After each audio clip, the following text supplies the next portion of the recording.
Police वाला। क्या नाम बताया आपने? बिट्टू नाम है। बिट्टू नाम है। क्या काम करते हैं आप? सिलाई के काम करते हैं। अच्छा, मगर मालिक ने क्यों निकाल दिया आपको? हम कह रहे हैं कि हम जा रहे हैं घर पे। यहाँ पे हमारे पास राशन चाहिए, नहीं तो हम भूखे मर जाएंगे यहाँ पे।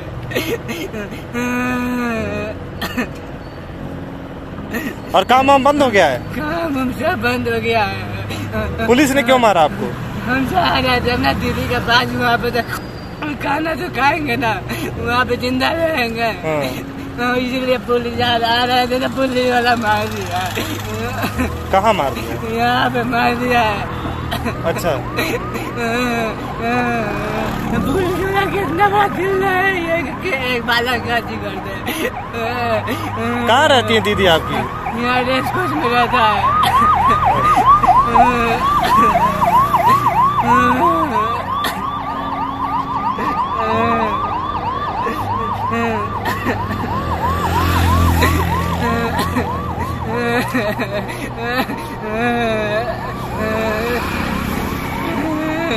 ठेकेदार पैसा नहीं दे रहा है? नहीं दे रहा है ठेकेदार। क्या कह रहा है? वो कह रहा है कि 15 दिन के बाद अब बच गया है। राशन तो बढ़ा सब खत्म हो गया। हमारे पास 1 रुपया भी नहीं है, हम कैसे खाएंगे, हम कैसे जिएंगे? इतना तो मोड़ी जाना चाहिए। हम जाके एक्सीडेंट हुए हम मर जाएंगे, सही रहेगा। लाइक करो, शेयर करो, सब्सक्राइब करो। नमस्कार दोस्तों, आप देख रहे हैं न्यूज़पुरी और मैं हूं राहुल। एक बार फिर से मैं गोदी मीडिया के बारे में कुछ बताने आया हूं आपको।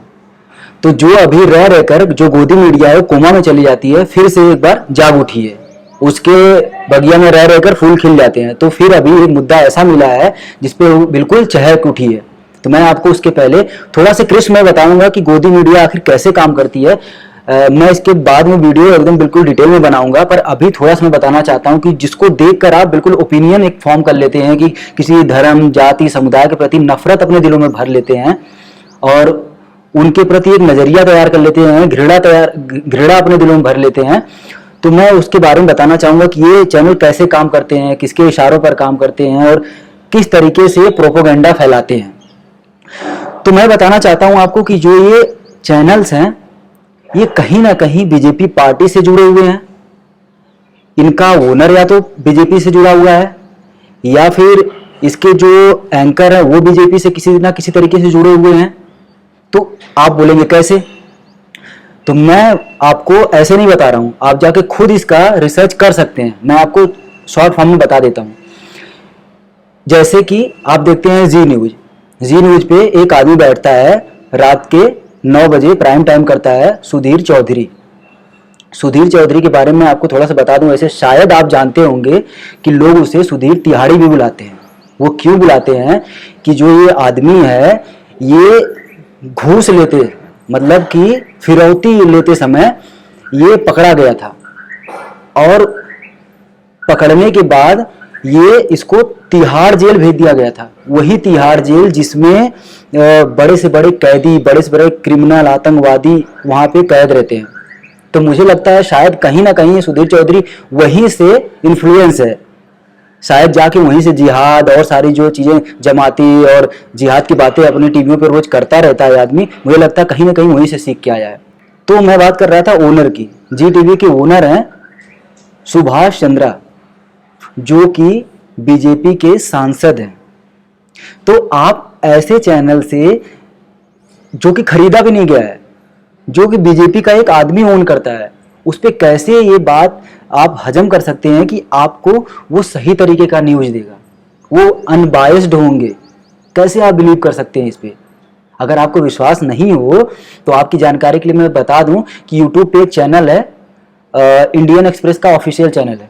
उस पे जाके देखेंगे तो इस सुधीर चौधरी को आप देखेंगे कि वहां पे फिरौती लेते हुए वो डील कर रहा है, 100 करोड़ की फिरौती लेते हुए, जिसके चक्कर में इसे जेल भी जाना पड़ा था। तो ऐसे लोग जो आपको खबर देते हैं उस पर आप विश्वास करते हैं। अंधभक्तों की बात ही नहीं, पर आप भी नादान हैं और उस पर विश्वास कर लेते हैं। दूसरी मैं बात करूंगा रिपब्लिक टीवी, जिसपे वही आदमी, अरे अन्ना गोस्वामी, जो इतना तेज तेज चिल्लाता है कि पशु पक्षी भी अपने बिल में घुस जाते हैं बेचारे, कि ये कौन सा शैतान आ गया। Salim of the CPM, please tell Vishal Sharma of the BJP what is the meaning of Namarth. Namarth, the word can be exemplified by Arnab Goswami and your character. You are a Namarth, and you are the person who actually signifies what Namarth means. It epitomizes Namarth. Okay. And you don't have to search for any other reason or any other explanation of Namarth. Once you have तो उसका owner अभी जो own करता है वो है अर्नब गोस्वामी, लेकिन जो इस चैनल का पहले ओनर था, विवाद हुआ, एक विवाद के बाद इसको बना दिया गया अर्नब गोस्वामी को। उसके पहले जो ओनर था वो था बीजेपी का एक सांसद, कर्नाटक का एक सांसद है, वो है रिपब्लिक टीवी का ओनर। तो आप कैसे इन पे बिलीव कर सकते हैं कि ये आपको अनबायस्ड तरीके से खबर देंगे? कैसे देख सकते हैं कि वो ऐसे जनता का जो भूखे मर रही है, जो सड़कों पे है, जो नंगे पांव चले जा रही है, जो मर रहे हैं, उनकी खबरें आपको कैसे देगी? अगर वो खबरें आपको दिखाएगी तो आप सरकार के ऊपर सवाल नहीं उठाना शुरू कर देंगे। सवाल उठाना शुरू करेंगे तो सवालों का जवाब नहीं सरकार दे पाएगी। तो इन सबों से आपको दूर रखने के लिए इसलिए ये सारे प्रोपोगेंडा फैलाया जाता है। और ये जो चैनल है वो बिल्कुल किस तरीके से काम करते हैं बीजेपी पार्टी के लिए। तीसरा चैनल इंडिया टीवी, जिसके ओनर हैं रजत शर्मा। तो रजत शर्मा के बारे में आपको बता दूं कि ये आदमी जो है वो अरुण जेटली का क्लोज फ्रेंड रहा है कॉलेज के दिनों से। और ये आदमी एबीवीपी अखिल भारतीय विद्यापीठ का मेंबर भी रह चुका है, जो बीजेपी का स्टूडेंट विंग्स है उसका ये मेंबर रह चुका है।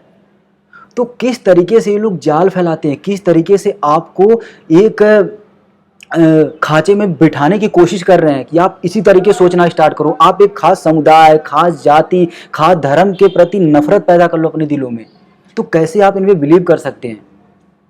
उसका मैं एक आपको प्रमाण दिखाता हूँ ये कि ये देखिए, ये उनका ट्वीट है, रजत शर्मा का ट्वीट है, इंडिया टीवी के ओनर का ट्वीट है कि जो अभी कुछ दिन पहले बांद्रा में जो लोग रेलवे स्टेशन पर जुटे थे, वो ये बोल रहा है आदमी कि मस्जिद के जामा मस्जिद है उसके पास में कुछ मुस्लिम्स जुटे हुए हैं। तो आप बिलीव कर सकते हैं कि इस तरीके की घटिया पत्रकारिता, इस तरीके का घटिया जर्नलिज्म ऐसे लोग कर रहे हैं, कैसे चलेगा काम? कि मस्जिद के पास में ये स्टेशन है, तो अगर स्टेशन रहेगा मस्जिद के पास में तो लोग स्टेशन पे जाएंगे। अगर आपको बिलीव नहीं हो रहा हो तो शायद आप उस इलाके में घूम के देख सकते हैं, 2-4 मंदिर आपको मिल जाएंगे। वैसे मैं मंदिर का विरोधी नहीं हूँ, मैं भी हिंदू हूँ और मैं अपने आस्था रखता हूँ हिंदू धर्म में, पर मैं ढोंगी नहीं हूँ। इतना मुझे क्लियर है कि मैं ढोंगी नहीं हूँ।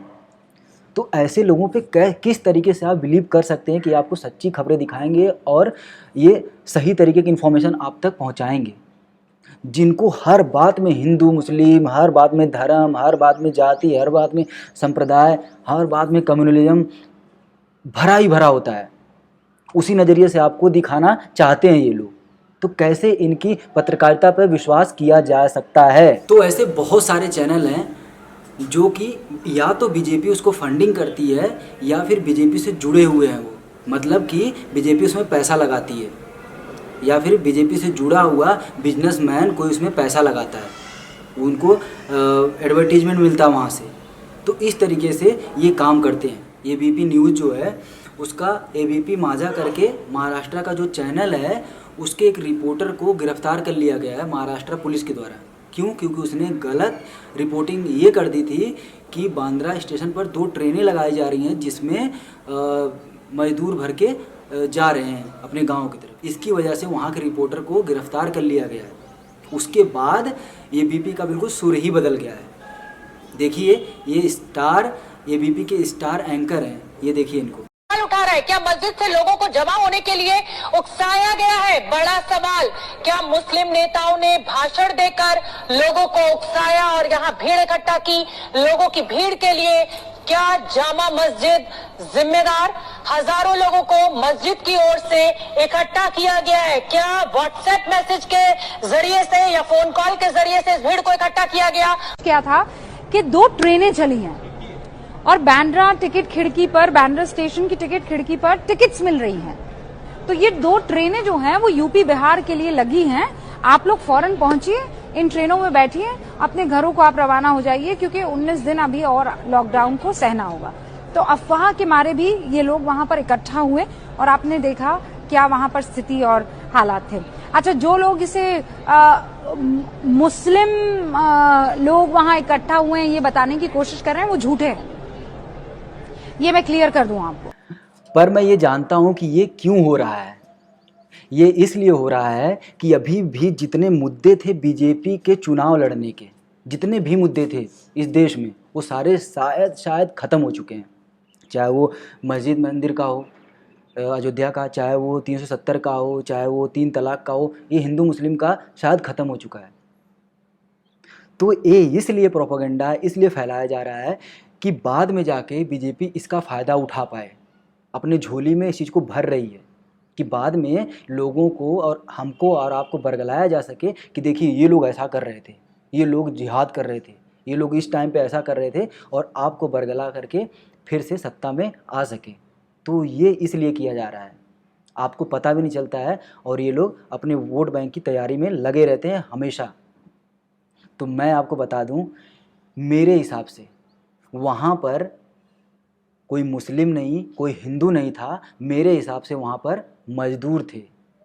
मेरे हिसाब से वहाँ पर एक निचला तबका, जो गरीब तबका है भारत का, वो था। वो छटपटा रहा था अपने घर जाने के लिए, रोटियों के लिए।